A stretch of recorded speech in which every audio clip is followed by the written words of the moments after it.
Olá pessoal, bom, nessa videoaula eu vou falar um pouco sobre as ondas eletromagnéticas.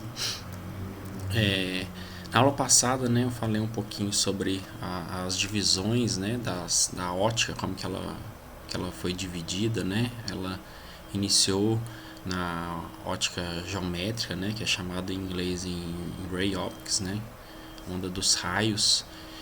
E aí ela foi evoluindo, né? Depois para ótica de ondas, a ótica eletromagnética, né? E por último a ótica quântica.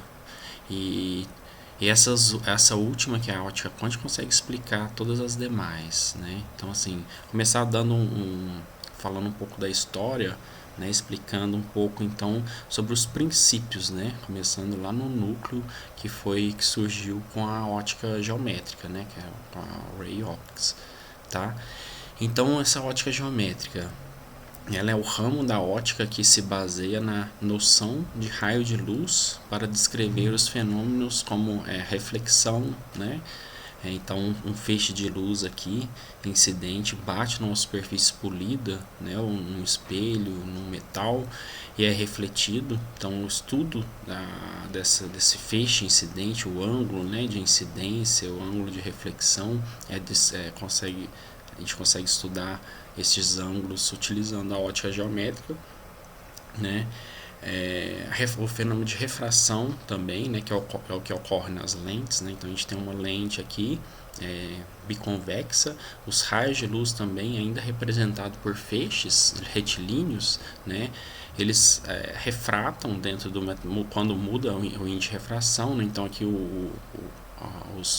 esse raio está num índice de refração igual a 1, que é o ar, aí entra num outro material que é um vidro, né, que é fabricado a lente, ele refrata e depois ao sair, né, do índice de refração maior para o menor, refrata de novo e aí ele forma um ponto de foco, né? Então todos esses fenômenos, né, a reflexão, a refração, formação de imagem, né, de espelhos planos, côncavos, convexos também, né, todos eles são explicados por meio dessa ótica geométrica, né, ou seja, por meio da geometria, sem a gente precisar preocupar com a natureza da luz, né? O que é feita a luz? Qual que são os pacotinhos, né? O que é aquilo? Não importa, né? A ótica geométrica não tem preocupação em explicar isso. Ela só trata a luz como raios, né? E ao passar essa luz como raios, ao passar por lentes ou ser refletida por espelhos, você estuda ela através da geometria mesmo, tá? Então, a ótica geométrica surgiu assim, né? E os primeiros relatos de estudo da ótica uma coisa que eu achei muito interessante. Elas é do período datado de 325 a 265 a.C., tá? Então, pra vocês terem uma noção, né, de quão antigo é o estudo já da ótica geométrica, né? Então, naquela época, obviamente, né, os estudos eram tratados mais como análise geométrica, né, do que um problema físico real, né? Então, o primeiro autor, né, que tem indícios de nomes conhecido nessa época foi o matemático grego Euclides de Alexandria, né? Tem uma imagem aqui representando esse matemático, né? Na época eles eram filósofos também, estudavam muitas coisas, e ele tem alguns desenhos aqui nos papiros, né? Que colocando os raios de luz, né? Eles ficavam muito intrigados em compreender o universo, as estrelas, o movimento, né, do Sol, da Terra, e aí eles fazendo o estudo da luz através de geometria, né, eles conseguiram dar avanços significativos, e o Euclides foi um nome importante na época, tá? Então, enquanto Euclides, né, de Alexandria, se manteve em usar a ótica para questões de análise puramente trigonométrica, o matemático e engenheiro grego Heron de Alexandria, mais ou menos ali na década no ano 10 até 70, aí agora já depois de Cristo, Ele foi o primeiro a expandir os princípios da ótica geométrica para explicar os problemas da reflexão. Tá? Então, o primeiro ponto histórico que tem sobre problemas da reflexão foi estudado por Heron de Alexandria. Tá? Então, no ano de entre 10 e 70 depois de Cristo.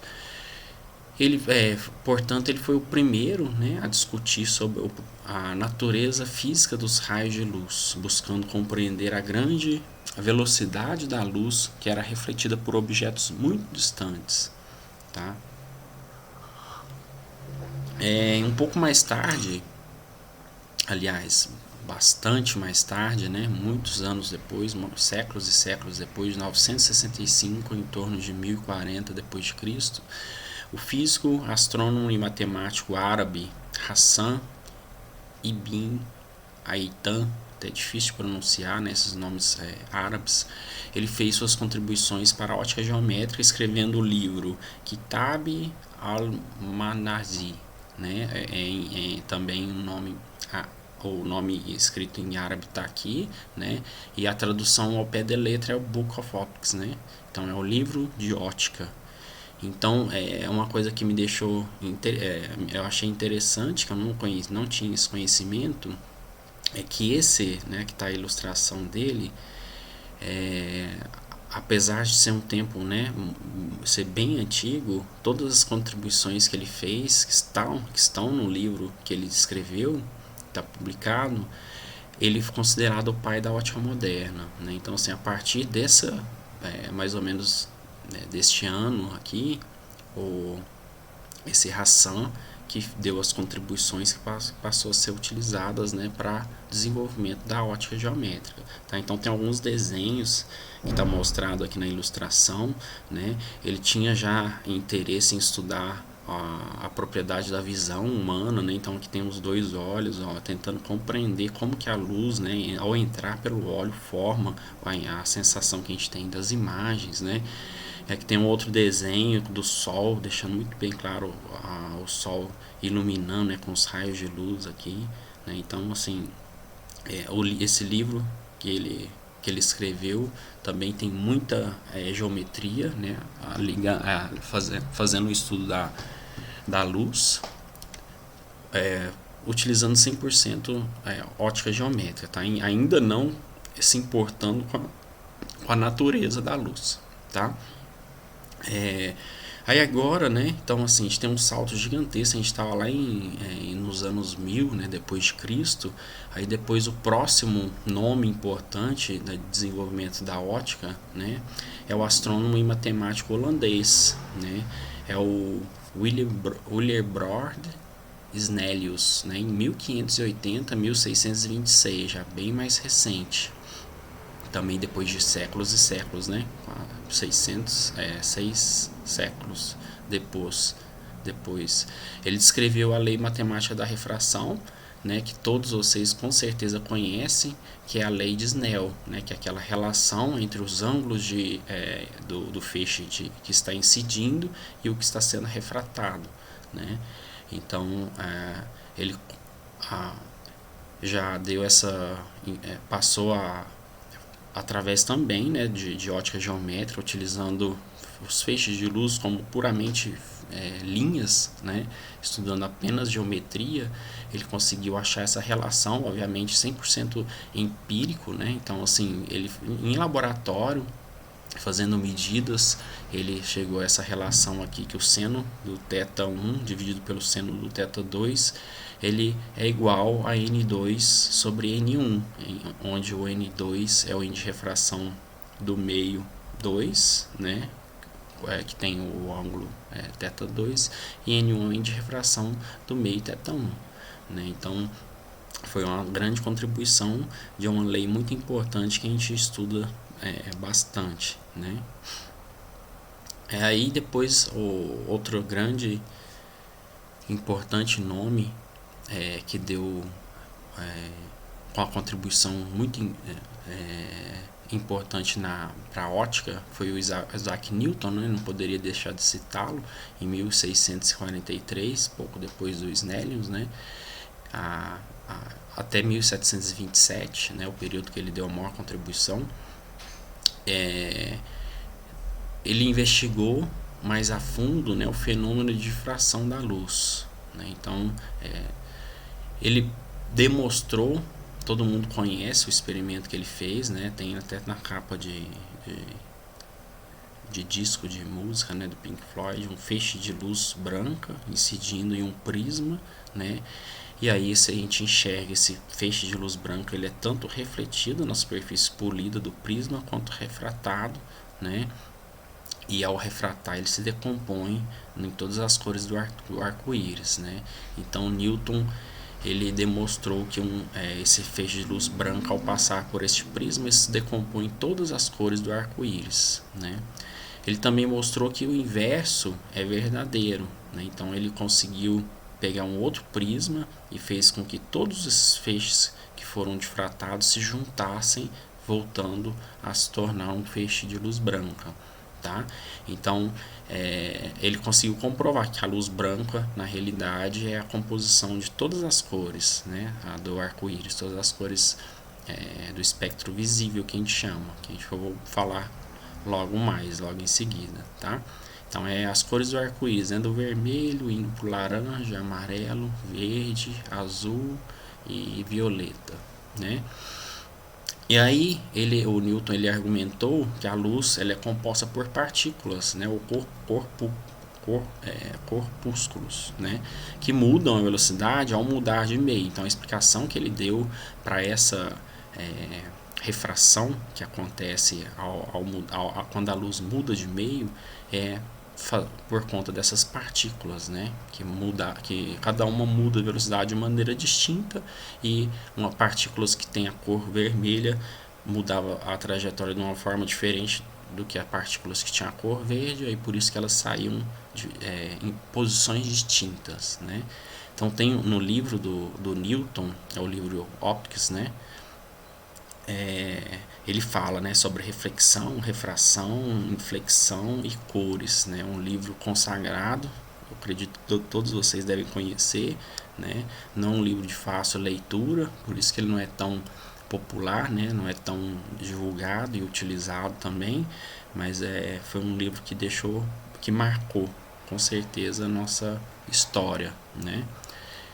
Também por conta da época, né, 1600 e alguma coisa, foi o período em que ele viveu e deu suas contribuições, né. Então, sempre surgiu uma dúvida, os físicos sempre começaram a se questionar sobre a natureza da luz, né, a partir de então, se ela é uma onda ou uma partícula, né. Então, no século XVII, né, que é o século que o Newton deu suas contribuições, existiam dois pensamentos científicos distintos, né, a teoria corpuscular da luz, né, que era defendida pelo Isaac Newton, e a teoria ondulatória da luz, que era defendida pelo físico, matemático, astrônomo holandês, o Huygens, né. Ambos os lados, vários cientistas apoiavam uma ou outra teoria, né, com seus conhecimentos, com as constatações e comprovações experimentais que eles tinham, né, ou teóricas na época. Eles acabavam então refutando inteiramente os aspectos da teoria contrária. Então, se um cara acreditava na teoria corpuscular, igual o Newton, ele não acreditava que a onda poderia ser uma onda, tá? Então era 100% polarizado, né? Ou acreditava em uma ou em outra, ou vice-versa, né? Então, pois o conceito de partícula, né, corpúsculo, que é assim chamado, é totalmente diferente do conceito de onda, né? Naquela época eles não conseguiam associar uma coisa com a outra. Então, o que pode nos ajudar a entender por que elas são completamente distintas, né? O conceito de onda e partícula. Uma partícula transporta matéria, certo? Uma onda não transporta matéria, transporta energia, né? Uma partícula deve se locomover no vácuo, né? Você pode jogar uma partícula no vácuo, ela vai se locomover tranquilamente. Uma onda, ela precisa de um meio para se propagar, né? A gente sabe que não é verdade isso, né? Mas naquela época eles acreditavam que era necessário um meio para se propagar. Inclusive, os cientistas que acreditavam que a luz era onda, eles diziam que todo o universo era mergulhado no éter, né, que é uma substância, um fluido que era necessário para que as ondas eletromagnéticas se propagassem, né? Então, hoje a gente sabe que isso não é verdade, né? E uma onda atravessa obstáculos menores que seu comprimento, né? E uma partícula não consegue fazer isso, né? Se jogar uma bolinha num furinho que for menor que ela nunca vai atravessar, né? A onda eletromagnética já assim, né? Então são vários aspectos que distinguem esses dois pensamentos distintos, né? Partícula ou onda, né, que foram se tornando cada vez mais estudados, né, com a intenção de comprovar qual que era a realidade, qual que era a verdade, né. Então, aqui só para citar para vocês, os fenômenos ópticos, né, os mais estudados, obviamente, existe uma quantidade muito grande de fenômenos ópticos, mas os principais, né, e por quais teorias ele pode ser explicado. A reflexão, né, então aqui eu coloquei uma imagem de um lago, né, uma água paradinha, então a água está refletindo, está funcionando como se fosse um espelho, né, está refletindo a luz. Aqui dá para ver a imagem da árvore refletida na superfície da água, né. O fenômeno de reflexão, ele pode ser explicado por ambos os pensamentos, né? Então pode ser explicado em termos de onda ou em termos de partículas, tá? O fenômeno de refração, né, que foi aquele que eu expliquei lá que o Newton explicou, que é um feixe de luz branca se divide em todas as cores do arco-íris, né? Se a luz não tiver for uma luz monocromática, né? Por exemplo, um laser monocromático de apenas uma cor, ele é desviado e não causa essa sensação do arco-íris, né? Somente ocorre um desvio da direção de propagação quando ela passa de um meio com índice de refração menor para o maior ou vice-versa, né? O fenômeno de refração também pode ser explicado, né? O Newton ele conseguiu explicar no livro dele, né, utilizando que a luz era partícula, esse fenômeno de refração. Então pode ser explicado tanto refração por partícula quanto por ondas também, tá? Fenômeno de refração. Aí nós temos o fenômeno de interferência e difração que estava sendo estudado na época. Aí sim que começou a surgir os problemas de incompatibilidade para a explicação da luz como partícula, tá? O fenômeno de difração e de interferência, que eu não vou entrar em detalhes aqui, porque a gente vai falar melhor na próxima aula, ela não pode ser explicada em termos de partículas, tá? Se você faz o experimento com partículas, você não obtém o resultado que era observado em laboratório, né, experimentalmente. Então, aqui só para que vocês tenham uma ideia, nós temos duas fendas pequenininhas muito próximas, né, e frentes de ondas planas chegando nessas duas fendas. As ondas, ao se difratar, elas vão se interferir, né? Então a gente tem essas regiões com mínimos, né, de interferência, onde as ondas estão se interferindo negativamente, e essas regiões de máximo, né, que é onde as ondas estão se interferindo positivamente, né? Então a gente consegue perceber isso claramente, né, que é um fenômeno ondulatório, tá? Então assim, a difração, que é esse fenômeno aqui, tá, mostrado nesse GIF, ele é um fenômeno que só pode ser explicado por ondas, tá? Partículas não ocorre isso. Tá? Interferência, eu coloquei até junto aqui, porque o fenômeno de interferência ele ocorre, o que ocorre aqui, tá? Então eu tenho um experimento de difração, a difração é exatamente quando a luz passa por frestas muito pequenininhas, tá? E aí, ao se difratar, as ondas, quando se sobrepõem espacialmente, elas podem se interferir, né? Elas se interferem nessa região aqui ou de maneira destrutiva ou nessa região aqui construtiva, né? Interferência destrutiva é quando os vales e os picos se sobrepõem, né, elas se cancelam, e a construtiva é quando os vales se sobrepõem aos vales e aí elas se constroem, né, elas se somam. Não vou entrar em detalhes, como eu já falei, porque eu vou falar um pouquinho melhor sobre isso nas próximas aulas, tá? Então, esses dois fenômenos de interferência e difração só são explicados utilizando essa concepção de onda, tá? E aí, por último, também, o fenômeno que estava sendo estudado, tá, mas recentemente por Fresnel, mais ou menos no mesmo período que Newton, né, que é o fenômeno de polarização, que o Fresnel descobriu que a luz possui uma propriedade mais interessante a mais do que antes não sabiam, que é a polarização. A luz é polarizada, né? E esse é também um outro fenômeno que só é explicado se utilizarmos ondas, né? Se utilizar a partícula, a gente não consegue explicar esse fenômeno de polarização. Até teria como, né, implementar um spin, como se fosse uma partícula giratória com spin para cima, e seria uma onda,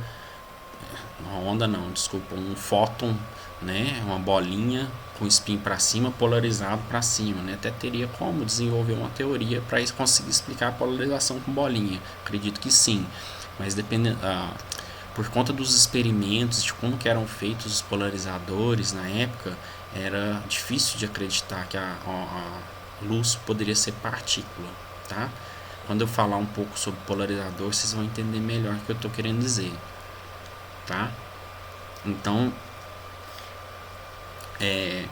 aí continuou, né, só essa questão de onda ou partícula no século XVII, foi marcado por essa grande controvérsia, né, sobre a natureza da luz.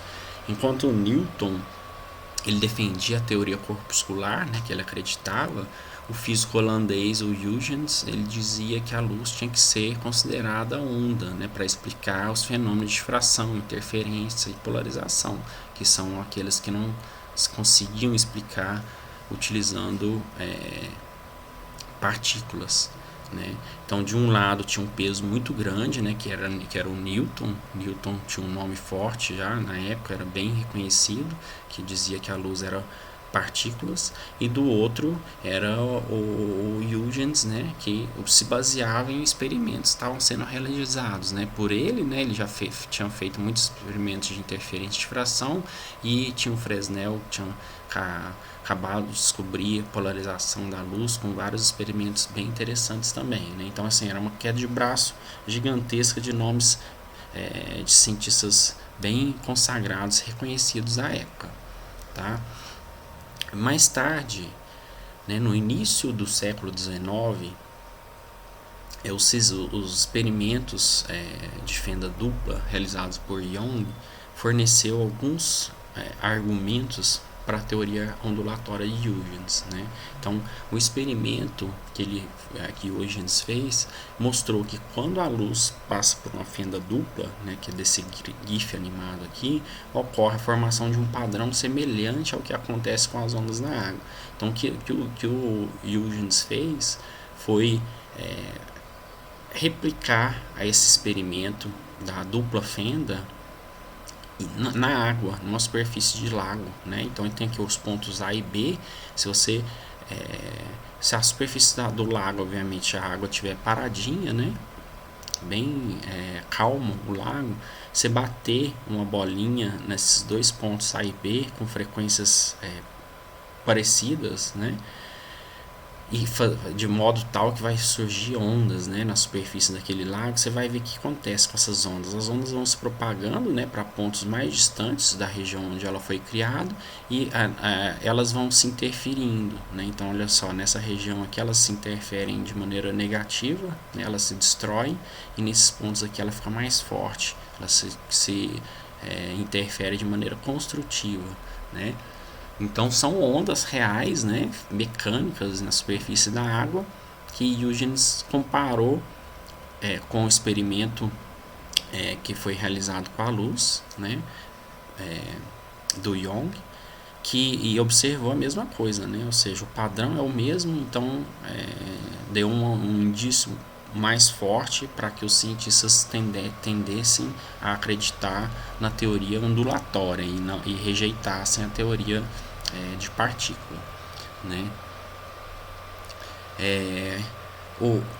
O outro ponto também que deu um foco mais forte, né, um peso mais forte para a teoria ondulatória foi quando o Fresnel, né, que está aqui nessa imagem aqui, estudou a polarização da luz, né? Então, do ponto de vista ondulatório, o ponto de vista ondulatório, ele não substituiu, obviamente, né, imediatamente a visão corpuscular de Newton. Ela foi ganhando forças, né, e portanto ela foi sendo estabelecida de maneira gradual na comunidade científica da época, né? Então, assim, passou a acreditar mais na teoria ondulatória do que na corpuscular, né, que não foi deixada não foi desacreditada, né? Porém, a que ganhou mais peso foi a ondulatória.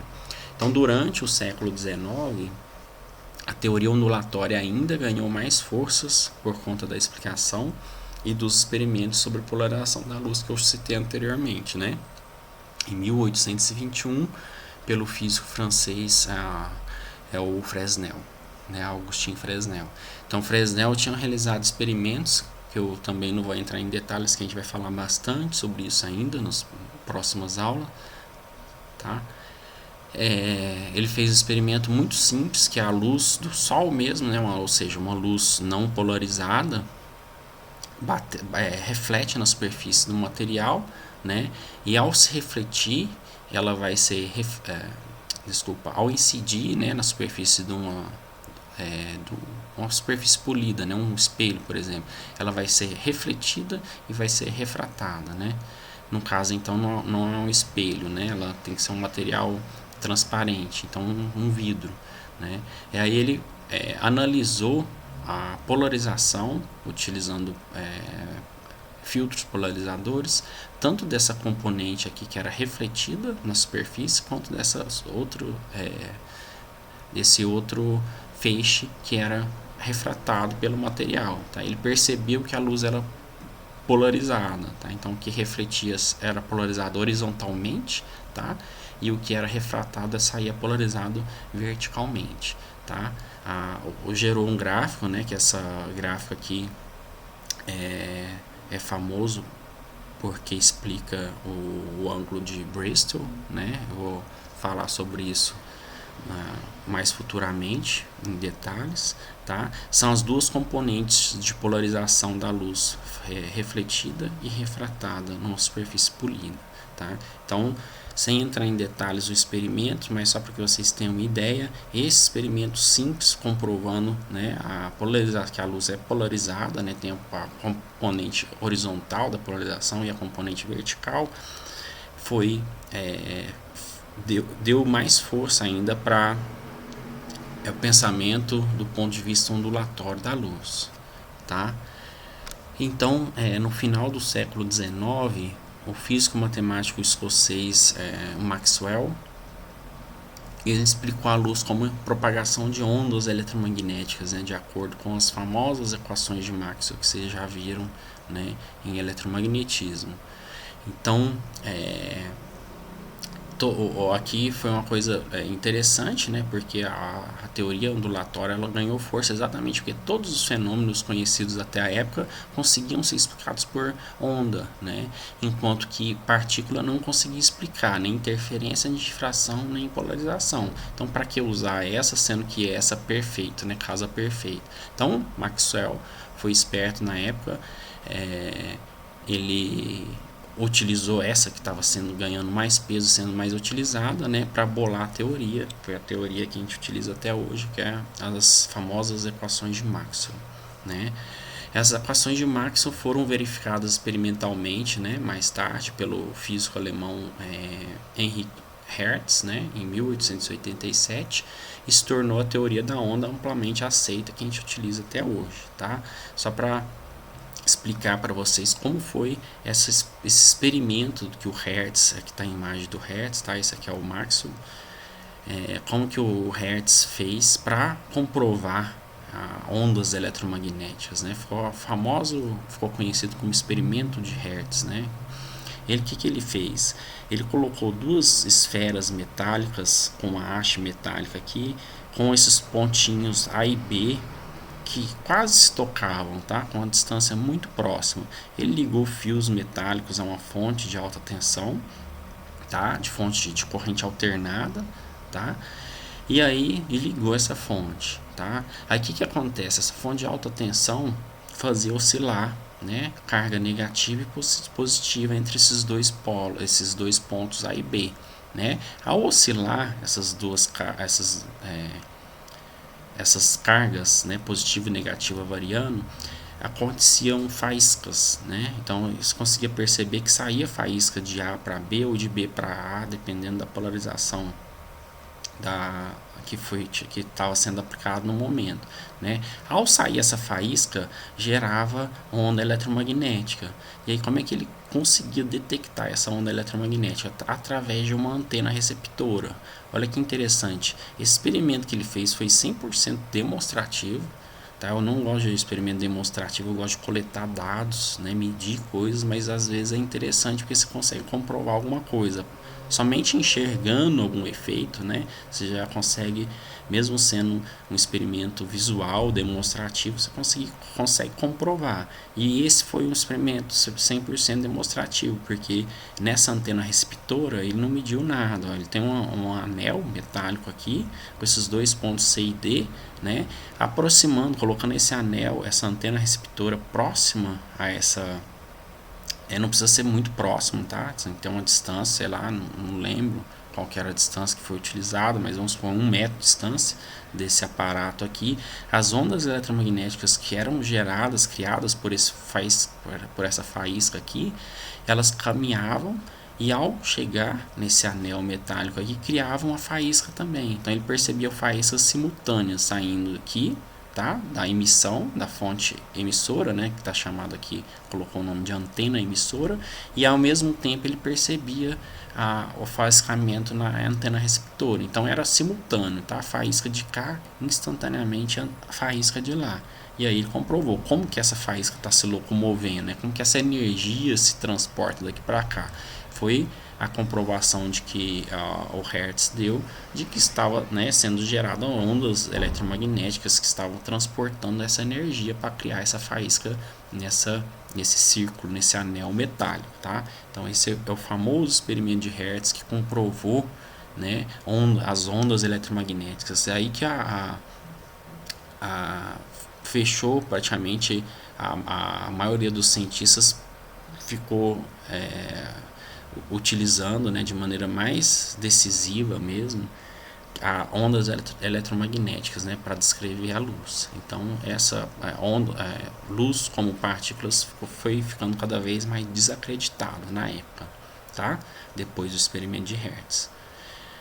Então vamos falar um pouquinho sobre onda eletromagnética, né, já que as ondas eletromagnéticas elas ganharam, né?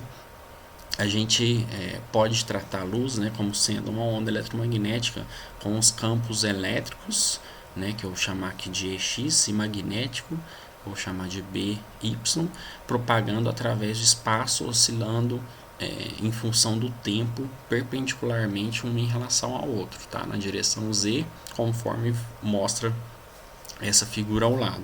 Então olha só, temos aqui uma imagem bidimensional, mas representando uma onda no espaço tridimensional. Então a gente tem aqui o eixo Y, que é o eixo que atravessa o plano aqui da imagem que a gente está enxergando, o eixo vertical X e o eixo horizontal Z, né? O campo elétrico ele está na direção X, né? Então por isso que eu chamei de X aqui. O campo magnético, que é esse vermelhinho aqui, ele está na direção Y, então por isso que ele foi chamado de BY, tá? E elas são perpendiculares uma à outra, tá? Então o campo eletromagnético é isso, enquanto o campo elétrico está subindo na direção X, o campo magnético ele está subindo na direção Y, tá? Perpendicularmente uma a outra, formando um ângulo de 90 graus, uma em relação à outra, tá? Acho que esse desenho aqui tá bonitinho, dá para enxergar direitinho, né? Depois que o campo elétrico volta a descer para regiões negativas do eixo X, o campo magnético vai para regiões negativas do eixo Y, né? E assim por diante, elas vão oscilando, né? E caminhando temporalmente na direção Z, certo? Isso é uma onda eletromagnética, tá? Bom, considerando apenas as oscilações do campo elétrico, né, o que a gente geralmente utiliza para descrever as ondas eletromagnéticas, a gente pode descrever matematicamente uma onda eletromagnética como essa aqui de forma bem simples, tá? Desse jeito aqui, como é uma função periódica oscilando no tempo e no espaço, a gente utiliza uma função periódica que é o cosseno, tá? Então Ex, que depende de Z e de T, tá? Ela é igual a E0, né, que multiplica o cosseno de ômega t menos kz mais uma fase, tá? Então o Ex é o campo elétrico, tá? Na posição Z e no tempo t, e k é o vetor de onda, tá? Esse kzinho aqui é o vetor de onda, lambda é o comprimento de onda, tá? O ômega que aparece aqui é a frequência angular, tá? E esse zero que aparece multiplicando o cosseno aqui é a amplitude da onda, né? Ou seja, o quão alto é essa onda aqui, tá? Quanto mais alta, maior foi a intensidade dessa onda aqui, maior esse valor do E0 aqui, tá? E esse Φ0 é a fase, é o ângulo de fase, tá? Então aqui esqueci de falar que a frequência ela é diretamente proporcional à frequência angular, né? A frequência angular dividida por 2π, né? E o comprimento de onda, o lambda, ele é o inverso do vetor de onda, né? Então é inversamente proporcional ao vetor de onda. Lambda é o comprimento de onda e k é o vetor de onda, tá? A relação entre eles é isso aqui. Lambda é igual a 2π dividido por k, tá? O campo magnético é descrito da mesma forma, tá? Então assim, o campo magnético depende também de Z e de T, né? Z é a componente espacial, T é a componente temporal, e a função é idêntica, né? É a mesma, a única coisa que varia aqui é a direção, né, com que ela oscila, né? Ela oscila no eixo Y e o campo magnético no eixo X, né? E a outra coisa que ela tem de diferente é a magnitude, né? O B0 aqui é um valor muito pequenininho, tá? A gente desenha a onda eletromagnética dessa forma aqui para ficar claro de enxergar, porém o campo magnético ele é muito menor do que o campo elétrico, tá? Então o campo elétrico geralmente é o que a gente utiliza para descrever matematicamente e para estudar também. Se for tentar estudar a propriedade magnética das ondas eletromagnéticas é mais difícil porque a magnitude, a intensidade da componente magnética do campo eletromagnético é muito pequenininha, tá?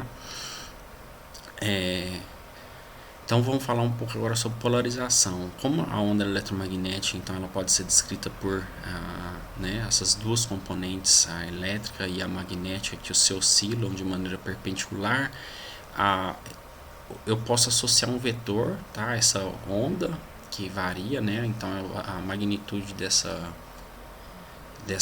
vetor oscila em função do tempo, em função do espaço, tá? E é exatamente essa direção do campo elétrico que nos dá a característica que a gente chama de polarização da luz, tá? Então aqui, para indicar a polarização da luz, a gente esquece o campo magnético, tá? Esquece que o campo magnético existe e utiliza somente a componente do campo elétrico, tá? Então o campo elétrico é o que determina a polarização da luz. Então nesse caso aqui, ó, essa onda eletromagnética aqui, o campo elétrico é esse vermelho aqui. Ela está na região, ela está na direção do eixo X, tá? Então a gente pode dizer que essa onda eletromagnética ela é polarizada em X, tá?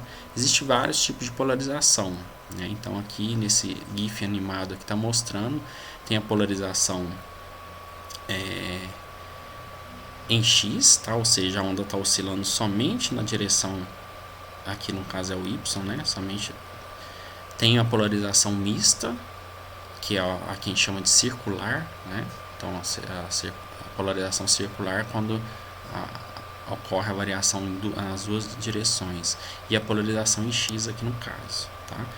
Então tem esses três tipos de polarização basicamente, tá? Tem uma polarização elíptica também. Essa polarização circular, imaginem esse vetor aqui que representa o campo elétrico girando em torno deste eixo Z, tá?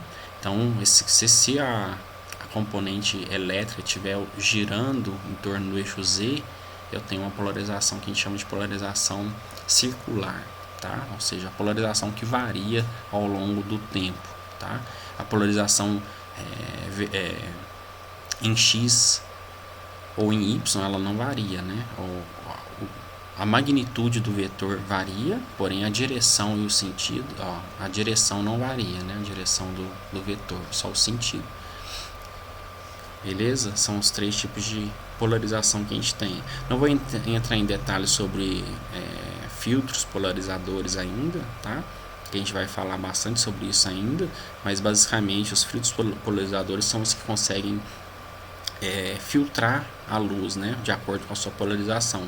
Então a gente tem uma luz não polarizada incidindo aqui no filtro, o filtro vai deixar passar somente uma componente, no caso aqui a componente vertical da luz polarizada, tá? Esse componente vertical aqui, polarização vertical, se eu colocar um filtro de polarização horizontal, obviamente vai bloquear toda a luz, né? Que eu só vou ter componente vertical agora, tá? Então, continuando sobre as ondas eletromagnéticas, né? As ondas eletromagnéticas elas conseguem ser descritas, na realidade, o Maxwell fez foi isso, né? Ele descreveu a luz através de ondas, né? Então tá aí as famosas equações de Maxwell que a gente estuda no eletromagnetismo, né? Temos a lei de Gauss, né? Na forma integral e na forma diferencial. Aí depois tem a lei de Gauss para o magnetismo, né? Que é a ausência do monopolo magnético na forma integral e na forma diferencial. Depois tem a equação de Maxwell-Faraday, né? Lei de Faraday, de indução de Faraday, na forma integral e depois na forma diferencial. E também a lei de Ampère, né? Lei de circuito de Ampère, que aí leva em consideração a corrente elétrica na forma integral e na forma diferencial. Essas equações a gente já viu. Numa das aulas futuras nossa, eu vou pegar essas equações para, utilizando elas, chegar na equação de onda, tá?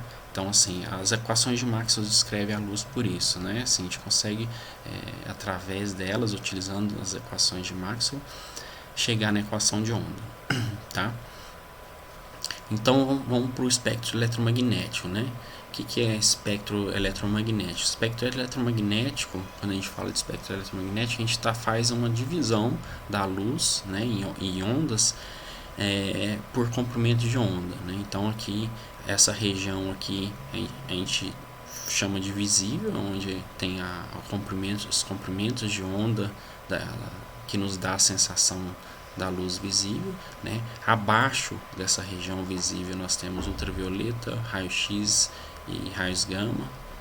Acima dessa luz do visível nós temos infravermelho, micro-ondas e rádio, tá?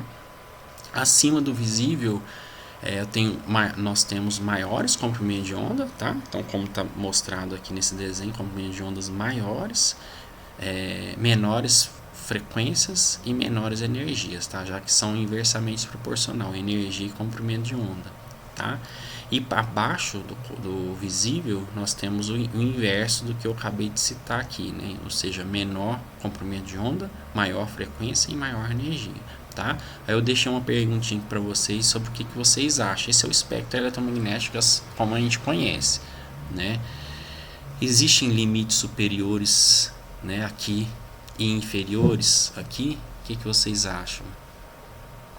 Será que sim? Será que não? Será que é infinito? Existe comprimento de onda cada vez menor infinitamente e superior também, ondas gigantescas sem limite nenhum? Bom, a resposta é a seguinte, pessoal. Em teoria, não existe limite superior e inferior, tá? Então, assim, é infinito mesmo. Porém, isso é para as ondas eletromagnéticas. Porém, como as fontes de onda eletromagnética não podem ser muito menores que o comprimento de onda de luz que ela, desculpa, o comprimento de onda que ela da onda eletromagnética que ela produz, ou seja, uma antena para gerar uma onda eletromagnética, uma antena de rádio, vamos supor, a antena precisa ter no mínimo metade do comprimento de onda que ela vai gerar, tá? Então você imagina, a gente tem ondas de rádio que chega a 1000 metros, tá? Ao comprimento de onda dessa que trabalha nessa região. Então precisaria de uma antena de 500 metros, né? Gigantesca. Então, assim, não existe limite teórico, né? Mas existe uma limitação física, né? Para você criar então uma antena, uma onda de, sei lá, de 10.000 metros, você vai precisar de uma antena de 5.000 metros, né? E aí é inviável, né? Você vai construir uma antena de 5.000 metros, é algo que fica muito caro, tá? Então a limitação é essa, para criar ondas grandes, a antena para gerar essa onda grande tem que ser no mínimo metade do comprimento dessa onda, tá? Então isso cria uma limitação superior. Inferior, o que vocês acham? A limitação inferior, ela é devido à alta energia. Então, como eu falei para vocês, ela é inversamente proporcional. Tem uns comprimentos de onda menor, né, e energias maiores. Como a energia ela aumenta para menor comprimento de onda, então a alta energia necessária para criar comprimento de onda cada vez menor faz com que ela cria-se uma limitação, tá? Então, assim, para criar comprimentos de onda cada vez menores demanda uma energia extremamente alta, que aí passa a ser inviável, tá? É meio difícil de criar essas ondas, tá? Então, assim, o limite não existe, mas ela existe essa, né, o limite energético, na realidade é uma limitação energética para comprimento de ondas pequenos e uma limitação física, né, do tamanho da antena para comprimento de ondas maiores, tá? Então aqui só uma outra imagem do espectro eletromagnético, essa que eu achei bem bonitinha, que mostra a comparação, né? Aqui está invertido em relação ao anterior, os comprimentos de onda menores estão do lado direito e os comprimentos de ondas maiores estão do lado esquerdo, né? Então ondas de rádio são bem grandes, tá? Da ordem de 1000 metros, tá mais ou menos comparado com os edifícios, né?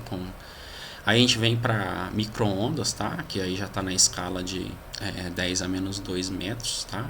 Tá chegando na escala aqui de borboletas, né?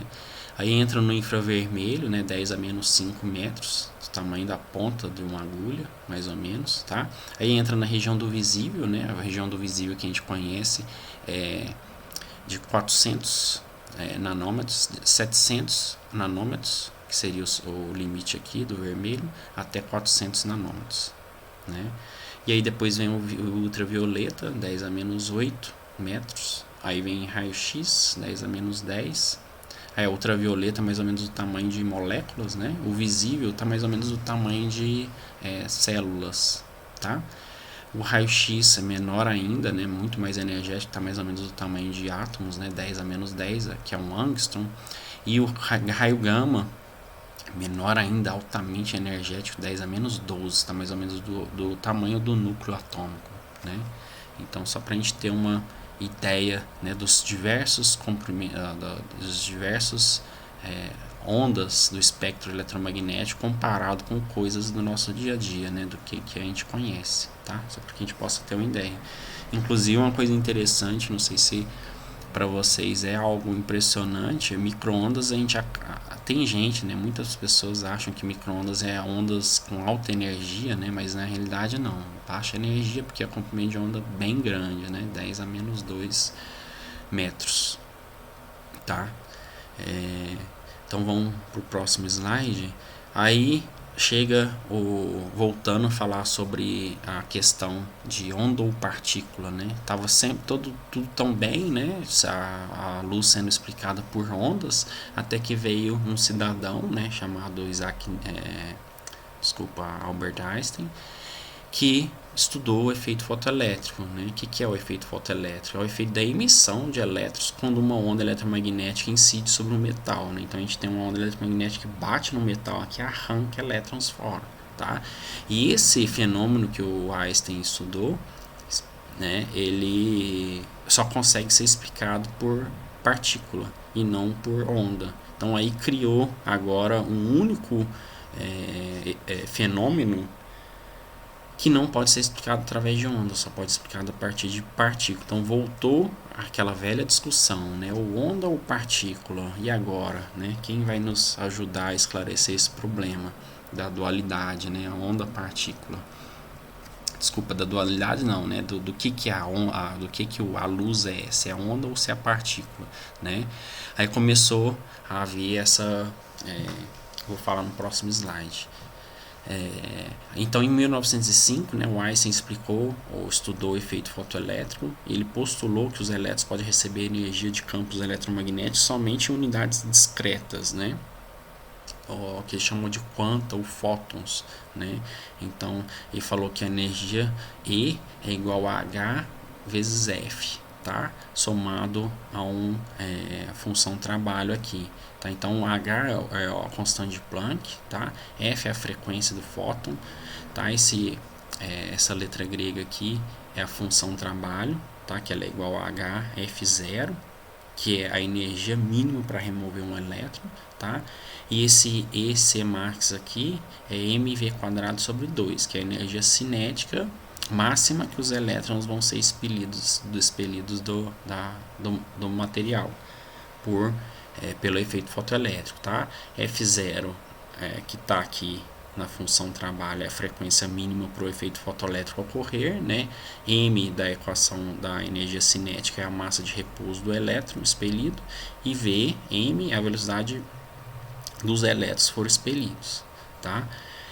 Aí, se a gente analisar os gráficos dos experimentos do efeito fotoelétrico, é interessante o seguinte: esse K aqui é o E, tá? É a energia cinética, tá? Então só foi chamado de outra variável, que vocês me desculpem, é a energia cinética dos elétrons que são arrancados, tá? E aqui a frequência da luz, tá? Então o que acontece? Se você jogar uma frequência para um metal 1, né? Então eu estou querendo arrancar elétrons desse metal 1 aqui, vou especificar qual metal, um metal qualquer. Eu só consigo arrancar elétrons a partir de uma certa frequência, tá? A frequências abaixo dessa frequência aqui, a frequência de corte, por mais que eu aumente a intensidade da luz, se eu utilizar essa frequência aqui, por exemplo, eu não consigo arrancar elétron nenhum, tá? Então, assim, o que foi observado experimentalmente que intrigou a explicação, né, da onda ou da partícula foi essa, que não importa a quantidade, ou seja, a intensidade da luz que fosse jogada no metal, você não consegue arrancar elétrons desde que a frequência não seja superior à frequência de corte, que é essa frequência aqui. Aí sim, se você tem frequências superiores a essa, você passa a arrancar elétrons com energia cinética cada vez maior, tá? E obviamente isso depende de metal para metal, né? Se eu tenho um metal 1 cuja frequência de corte é essa aqui, um outro metal vai ter uma frequência completamente diferente, tá? A prolongação dessa reta aqui para regiões negativas da energia cinética nos dá a função trabalho, tá? Que é essa φ aqui, tá? O comportamento da corrente, que é medida, né, no efeito fotoelétrico em função da diferente potencial, é essa aqui, tá? Existe também uma limitação a partir de um V, uma diferente potencial mínima que é aplicada nas placas, eu vou ter ao surgimento da corrente elétrica, tá? Eu esqueci de explicar para vocês, mas é basicamente isso aqui, eu jogo luz, tá? Isso aqui é uma câmera de vácuo, um tubo de vidro, faço o vácuo aqui, tem duas placas metálicas, essa aqui de onde eu vou arrancar o elétron, né? Ou seja, vai ocorrer fenômeno fotoelétrico aqui nessa placa, e essa metal aqui de cima, né, é onde eu vou aplicar diferente potencial para criar um campo elétrico aqui. Campo elétrico saindo de C para E, ou seja, os elétrons que forem arrancados desse metal vão ser acelerados em direção a essa placa superior aqui, aí eu vou enxergar uma corrente elétrica, né, entre esses dois polos aqui, tá? Então essa corrente elétrica, ela em função da diferença potencial aplicada nesses dois polos aqui, ela é mais ou menos isso aqui, tá? Ou seja, existe uma diferença potencial mínima, né? Obviamente, menor que essa diferença potencial você não enxerga a corrente, acima dela ela vai aumentando até aparecer uma corrente de saturação, tá? Então, essa corrente gerada pelos elétrons foram arrancados pela luz, né? Existe essa saturação máxima, tá? Então esse efeito, né, fotoelétrico que o Einstein explicou, previu teoricamente, ela acabou atrapalhando, né, aquela ideia de que a luz era onda, né? Então eis que surge a hipótese de de Broglie, né? Em 1924, o físico francês, esse cara aqui, né, o Louis Victor de Broglie, ele formulou uma hipótese que dizia que toda matéria possui um comportamento de onda, tá? Então ele relacionou teoricamente o comprimento da luz com o momento, tá? Então ele chegou para solucionar todos esses problemas, ele falou o seguinte: bom, luz é onda e é partícula, tá? Então fica todo mundo feliz. Explica o fenômeno do fotoelétrico do Einstein, né? Explica o fenômeno ondulatório que era observado, né, pelos experimentos de reflexão, refração, polarização, difração, interferência, né? Essa equação aqui, pessoal, para vocês terem uma ideia, ela é exatamente a equação de Einstein, tá? Ela é uma generalização do postulado de Einstein que fala que a energia é igual a H-μ, né? Que a energia do fóton de luz, ele é o constante Planck, que é o H, vezes μ ou F, né, que é a frequência da onda, tá? Fazendo uma generalização, fazendo apenas algumas substituições nessa equação de Einstein, o de Broglie chegou nessa outra aqui que relaciona comprimento de onda com momento, né? O que é momento? mv, né? Então massa vezes velocidade, ou seja, partícula tem massa, onda tem comprimento de onda. Então ele relacionou de maneira inversa essas duas grandezas físicas, né? Tem uma constante de Planck aqui, e aí resolveu esse problema, tá? Então esse postulado da hipótese de Broglie foi conhecido, né, que diz que a dualidade onda-partícula, né? Então esse dualidade onda-partícula foi comprovado experimentalmente, é um experimento muito bonito, né? O inglês, o Joseph John Thomson, né, ele fez vários experimentos com tubos de raio catódico, né? Tubos de raio catódico são esses tubos de vidro aqui, tá? Faz vácuo dentro desse tubo de vidro, tá? E aí tem duas placas metálicas que aceleram elétrons que são gerados por um filamento aquecido, né? Um filamento de tungstênio aquecido, e esse filamento de tungstênio espelha um monte de elétrons. Esses elétrons expelidos são acelerados por uma diferença potencial aplicada aqui, tá? E aí esses elétrons acelerados dá para brincar com eles, fazer muitos experimentos, tá? Esse tubo de raios catódicos foi muito utilizado naquela época por muitos cientistas para, né, para estudar o comportamento de elétrons, né, e de luz. Tá? Então esse Thomson, ele fez experimentos, né, utilizando os tubos de raios catódicos e observou deflexão no feixe de elétrons por campo elétrico, né? Quando você aplica campo elétrico no feixe de elétron, você observa que ele deflete, né? Óbvio que o elétron tem carga, então quando ele passa pelo campo elétrico ele se deflete, né? E o seu filho, né, o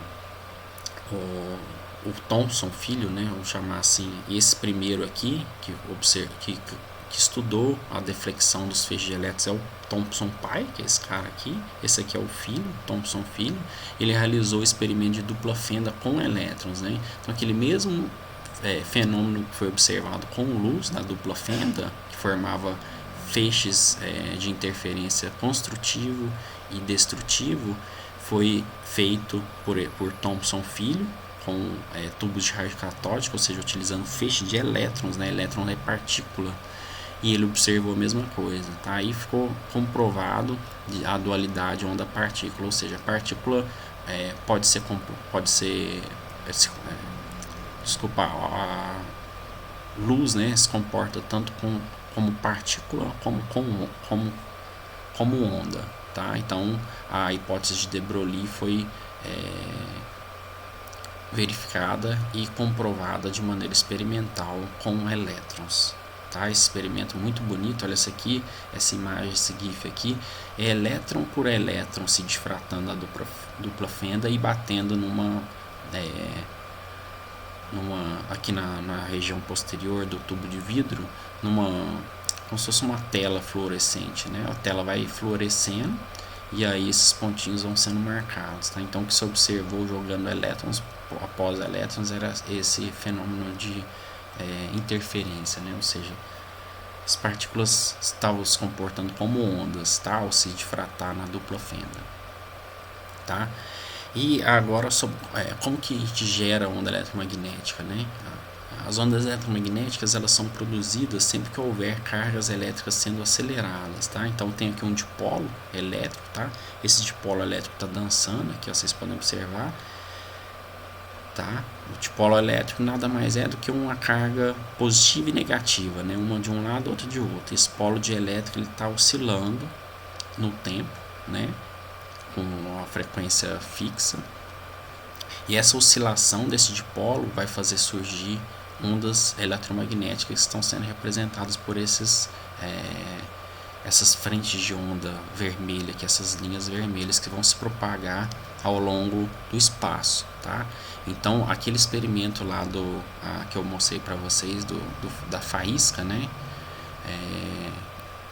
Que é a comprovação das ondas eletromagnéticas, o que estava acontecendo lá era exatamente isso aqui, tá? As partículas, cargas elétricas se movimentando geram ondas eletromagnéticas, tá?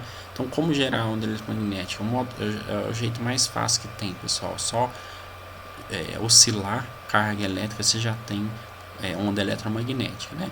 Tanto é que se você coloca uma barra de metal, de ferro, por exemplo, num fogo, a barra de ferro, a temperatura ambiente você não enxerga nada, né? Mas ela está emitindo ondas eletromagnéticas infravermelho, né? Porque tudo que está acima de 0 Kelvin os átomos estão oscilando, carga oscilando, está gerando onda eletromagnética, né? Porém, se a gente vai passar a enxergar isso, se a gente colocar essa barra de ferro no fogo, né? Se a gente colocar ela no fogo e deixar por muito tempo, o que vai acontecer? Ela vai ficando incandescente, né? Ela fica um vermelho, luz, né? Aquilo lá é onda eletromagnética que está chegando no nosso olho. Aquela onda eletromagnética nada mais é do que os átomos do metal, do ferro, no caso, oscilando, né? E se propagando no espaço, tá? Com energias baixas, obviamente, né? No infravermelho, mas é a onda eletromagnética, tá? Então, essa aqui é um outro GIF também mostrando isso. O modo mais simples de gerar onda eletromagnética, né? É uma antena de dipolo, que é isso aqui, tá? Muito simples, pessoal, essa antena de dipolo, essa haste aqui, e aí você aplica uma diferente potencial alternada, tá? Ou seja, você faz elétrons ficar indo e voltando nessas duas hastes, e aí você vai gerar onda eletromagnética, tá? E aquela limitação que eu falei para vocês superior é que o comprimento dessa haste aqui, ou seja, dessa antena, tem que ser metade do comprimento de onda, tá? O comprimento de onda que está saindo e viajando aqui no espaço, ela tem o dobro do tamanho da antena aqui, tá? Beleza?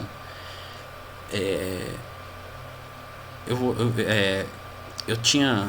aqui tem um outro GIF antes de finalizar, tá? Essa aqui é a mesma antena que eu mostrei anteriormente, tá? Aplicando uma diferente potencial alternada aqui. Então a corrente, como está indo e voltando, né? Elétrons indo e voltando, elétron é carga elétrica, vai criar esse campo, essa onda eletromagnética que vai viajar no espaço aqui, tá? Então é assim que são geradas as ondas eletromagnéticas que a gente usa nas telecomunicações, né? Para televisão, celular e assim por diante, né? Tudo é onda eletromagnética se a gente for pensar, né? O Bluetooth que a gente usa, né? O controle do ar-condicionado, da televisão, tudo é onda eletromagnética. Obviamente, né, nos controles remotos utilizam LEDs de diodo, né, diferente, não se cria onda eletromagnética dessa forma aqui, é um outro mecanismo semicondutor. Eu vou falar com isso para vocês mais para frente, mas basicamente as que a gente usa em telecomunicações hoje, né, ondas de rádio, TV, são geradas por antenas dessa forma aqui, tá? Aí, pessoal, só para finalizar essa aula, então, tem 2 vídeos que eu ia passar para vocês aqui, só que eu não vou dar play neles, porque são vídeos que eu extraí do YouTube e eles são monetizados. Então, se eu colocar, eles vão bloquear ao fazer o upload desse vídeo no YouTube também, tá? São 2 vídeos. O primeiro vídeo é muito legal, tá? Muito interessante, fala sobre as antenas receptoras e emissoras, tá? Então, como que são geradas as ondas eletromagnéticas nessas antenas e como que são as antenas, como que funcionam, né? O princípio de funcionamento delas, o princípio físico de funcionamento, tanto das que recebem a onda eletromagnética quanto das que emitem, tá? Então, por isso eu não vou entrar em detalhe sobre esses processos para vocês aqui, tá? O vídeo estaria aqui, bastaria eu clicar para mostrar, mas eu vou dar o link, tá? Eu vou passar o link para vocês, deixar o link descrito aqui na videoaula, tá? Vou enviar por mensagem para vocês também. E o outro vídeo é sobre micro-ondas, tá? Micro-ondas também são ondas eletromagnéticas de baixa energia, tá? Como que o micro-ondas funciona, como são gerados as micro-ondas, tá? No forno micro-ondas que a gente tem nas nossas casas, como que essa micro-ondas aquece os alimentos. Tem um vídeo muito interessante que eu vou deixar para vocês também, tá, pessoal? O único problema desses 2 vídeos é que eles estão em inglês, tá? O vídeo estaria aqui também, não vou passar para vocês. Aí, mas é um inglês bem tranquilo, tá? Eles falam um inglês bem pausado, que é fácil de entender. Pessoal, próxima aula eu vou falar sobre interferência e difração, tá? Espero que vocês tenham gostado. Fiquem à vontade aí para deveria ter falado isso no início, né? Mas fiquem à vontade para passar o vídeo com uma velocidade maior, que às vezes eu falo mais um pouco lento. Até mais, pessoal. Um abraço.